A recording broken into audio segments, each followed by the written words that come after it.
Basically, with the visual organizer, you keep branching out from those bubbles with more bubbles to create subtopics, examples, and ideas within each larger connected concept. And then over time, what you'll see is that you build the main ideas for any kind of writing, particularly nonfiction, and you'll see what needs to be included, how to organize the ideas, and how they relate. In the end, it will look like a web. So for the first kind that was just described in those 3 terms a couple of slides ago, for this form of organizing and building ideas, pretend you need to write an argumentative editorial on international cooperation to stop climate change. And so you're trying to figure out your central argument, what ideas to include to support it, and how to organize those. How those ideas relate is also part of this process. Visual organizer number 1. International actions reduce impacts of climate change. Okay, so let's say that's your thesis. You see how it connects and is like the outline. So that's like your main idea. And then you've got your 3 main points that are part of that thesis. And so you've got carbon emissions of developed nations, carbon emissions of developing nations, and the Kyoto Protocol or having developed nations lead the way.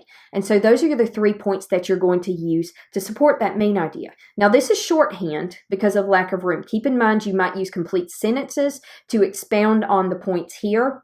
And then for each of those you can create a shorthand or a complete sentence format, depending on how elaborate you want to get.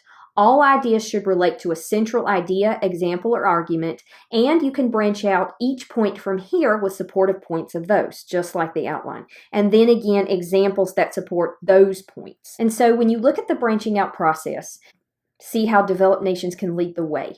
And so that might be one of the main points that supported that thesis. And this is how you're branching out further. So from that point that was in the last slide, this is one of those subpoints that supported the main idea. And this is the branching out from that.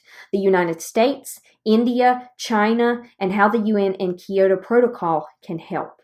And so each of those might be a section of your writing.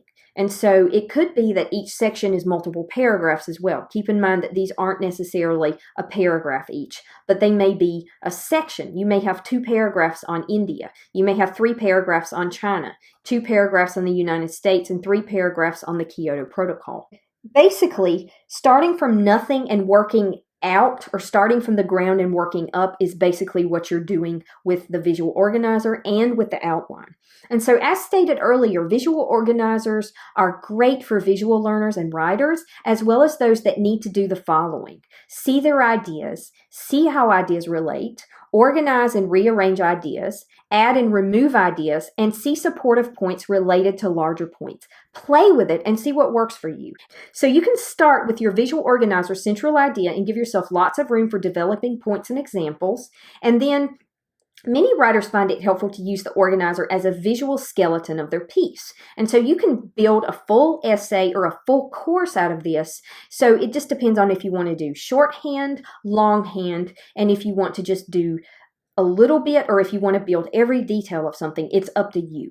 Filling in the main points and ideas, adding points, including subpoints, and adding examples to support the subpoints until you write the whole essay. So you can do that with the visual organizer, just like the outline.